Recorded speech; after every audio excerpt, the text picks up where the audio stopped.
now we're asking people to come back. But what are they going to come back What? to? Yeah. And where? So let's. I would love to hear your thoughts about that. Well, let's talk directly about the return to work. It seems that the trends are that the companies that have asked their workers to come back 100%, that has really been very difficult culturally and for a lot of people. And I would argue sort of not as inclusive of recognizing that all of our lives are very complex and having the flexibility is helpful.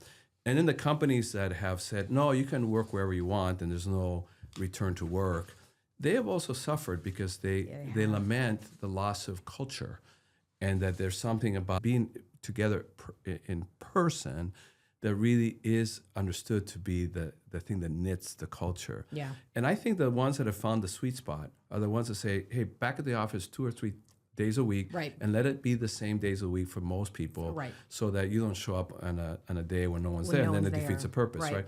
But invariably, I can't tell you how many people I've talked to, and the trend data also shows this, that they are grateful for it. Like they kind of, oh man, I have to get up and get dressed and get a commute or whatever.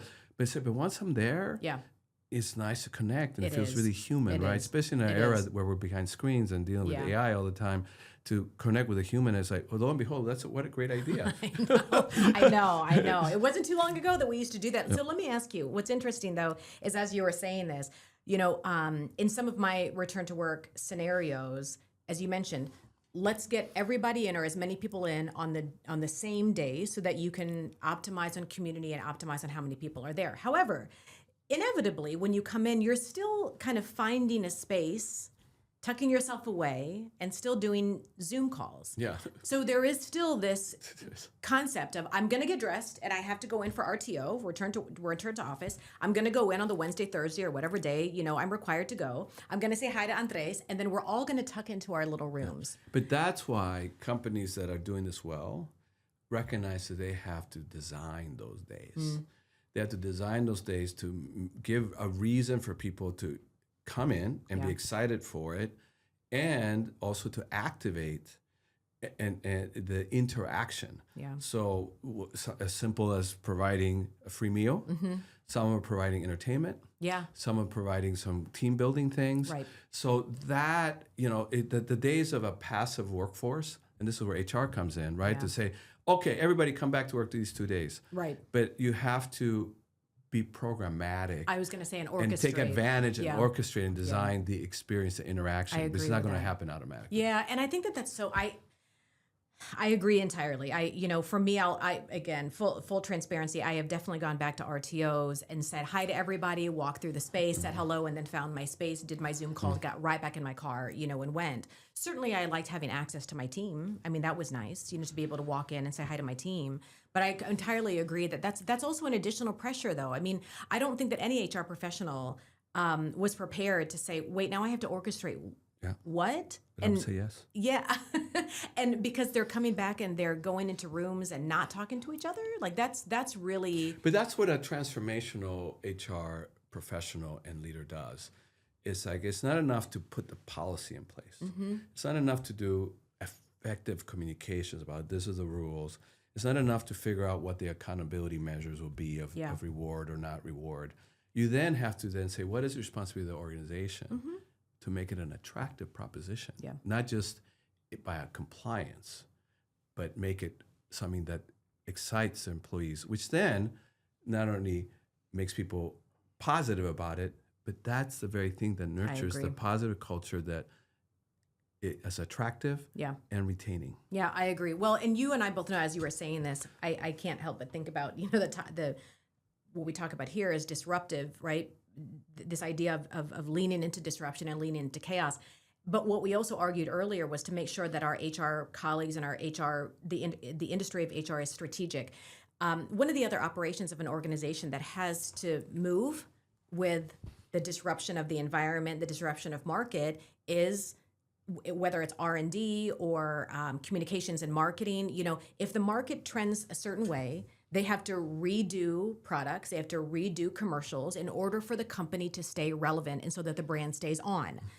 I think what you and I are saying is the exact same thing. Okay, so HR professionals, you have to do the same thing. The market has shifted. The environment has shifted. We have to stay relevant. Human assets have to stay relevant. We as a company have to stay relevant. So how do you do that? If it means buying, a lunch during RTO, then that's what it means. Well, yeah, basically you're saying for HR, treat your employees as if they're your consumers. Yeah. Consumer trends, point. as you pointed out, change rapidly and can be fickle, but companies don't complain about that. They follow that. They do. And that's where the competitive advantage is right. for selling. Well, the competitive advantage as an employer that attracts talent, keeps the talent, and makes sure the talent is productive is to actually follow the consumer, in this case, the workforce, to see what is the latest with them. And things are changing with the workforce every single day. Absolutely. So even as we make the case that hybrid may be indeed a good way to go, to just kind of get the best of both worlds, there still has to be an allowance for the exceptions. Because there's people that for whatever different reasons, even that return to work, even if it's twice a week, might not be feasible. And yet they have the wherewithal and the skills needed to provide value to the company. So I think I just want to add that caveat, if you will, as we make the case for hybrid. Yeah, no, and I agree. And one of the other caveats that I'll note here is I remember that, one of the top groups that struggles the most in terms of return to work and even hybrid work environments are working moms. And, once COVID hit and everybody started working from home, a lot of people took advantage of that and saved money by not taking their kids to daycare anymore.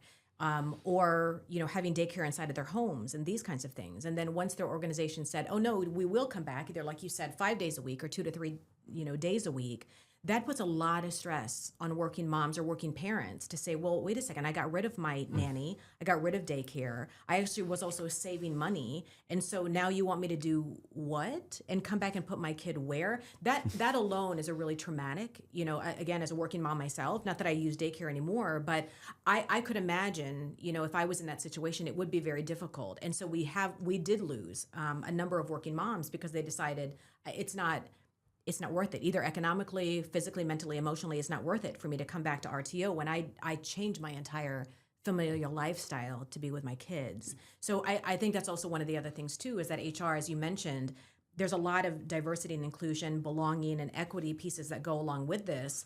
At the same time, there are also people that said, well, but you're also not paying attention to the equity and inclusion because you're completely taking that away from me now. Exactly. So again, I think that this calls for human resource professionals to continue to elevate their game and to think disruptively about how they're going to address these challenges that are unusual, right? Yeah.